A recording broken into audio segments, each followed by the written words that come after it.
The average Christian today is vowless. And that's why we lack the skills on how to move the hand of God. What I want to show you now is a spiritual year. When a spiritual year begins. They say the academic year begins in September. When does a business year end? Begins in April. Yeah, so it ends in March, begins in April. All right. So a business year ends in March. That's when they balance all the books. They know how much profit came in for the 12 months of trading. They know all the losses and the deficits. The people that are still owing loans, and they mobilize the police to arrest them.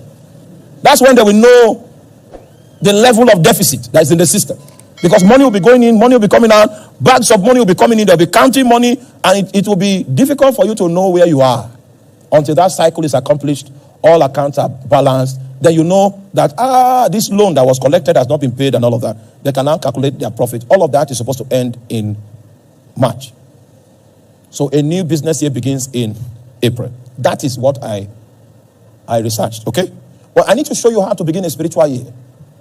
Because just like everything is a cycle and there are principles on how to mobilize the cycle to commence, you must know what you need to do in order to commence a spiritual cycle. It is because of this I'd like to invite you to the book of 1 Samuel, chapter 1, verse 1 to 3. There was a certain man of Ramathaim-Zophim. These are the names I'm talking about. Of Mount Ephraim, and his name was Elkanah, the son of Jeroham, the son of Elihu, the son of Tohu, the son of Zuph, an Ephrathite.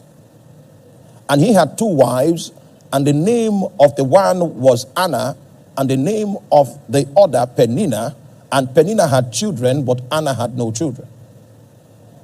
And this man went up, please take note, he went up out of his city yearly, underline yearly, to worship and to sacrifice unto the Lord of hosts in Shiloh. Now, you will notice that there is yearly in that scripture. And I'm trying to describe to you the things we need to do in order to commence a spiritual year. Just like my wife said that an academic year begins in September.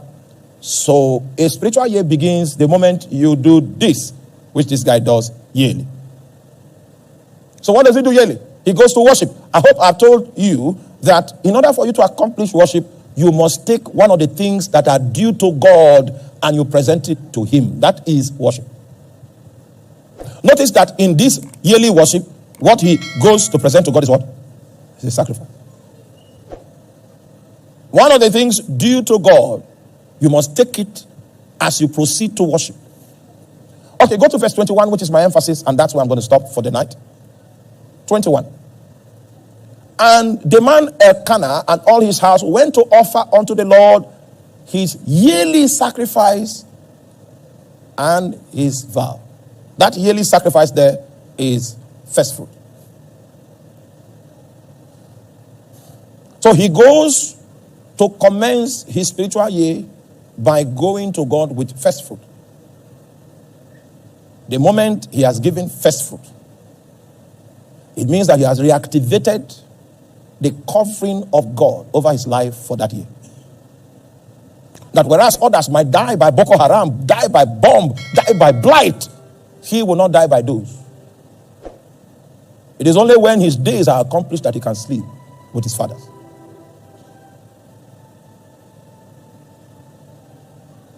So the question is, have you been really conscious about activating your spiritual year? That's why most of us end the year the way we started. There's no wisdom in our ways.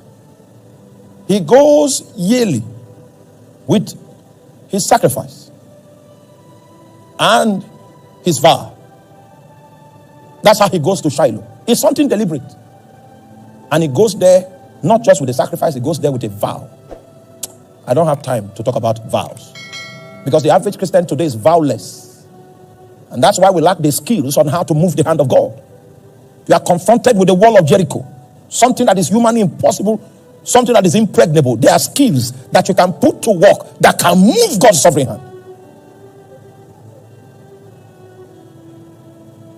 The man is going to trade with God. is going to do business with God. He leaves his city and he journeys to Shiloh. He goes there with the sacrifice of first fruits. He also goes there to make vows and to redeem vows so that he can get God's commitment. There might be famine, but his own lands will be watered. There might be bloodshed, but his children will survive. There might be disaster, but he will look upon it on the right and the left, and he will be spared. It is when you know this truth that you will hear tales of woe only from afar.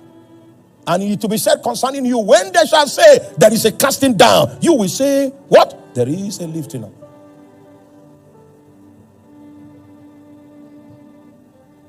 He goes to Shiloh to renew his covenant with God, and that is how his spiritual year starts.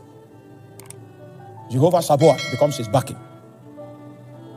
And if you meet him in the office and you are looking for people to show wickedness, if you make a mistake and add him to the number, Sabaoth, that he came to sacrifice to at the beginning of the year, will appear in your dream. Yeah, he will appear in your dream with a weapon and say you are a dead man. And behind that man, you know, what I tell you is what I practiced. People that rose up in the office and say, this man is our problem, they were cut off. There are things you can do that will guarantee your preservation. So there are witches in your family. Let one carry your name. That's the last trip the person will go. I'm not saying it boastfully. I know where I'm talking from. There are things we do, yes, to move the hand of God. There are principles that God has put in place that if we practice, you'll be immune to the disaster that is coming. Please help me tell your neighbor, don't die, don't die. You can live until you are tired of life. Please, no one else should die. No one else in your family. No one else should die. And just in case you are listening to me online, I say you shall not die.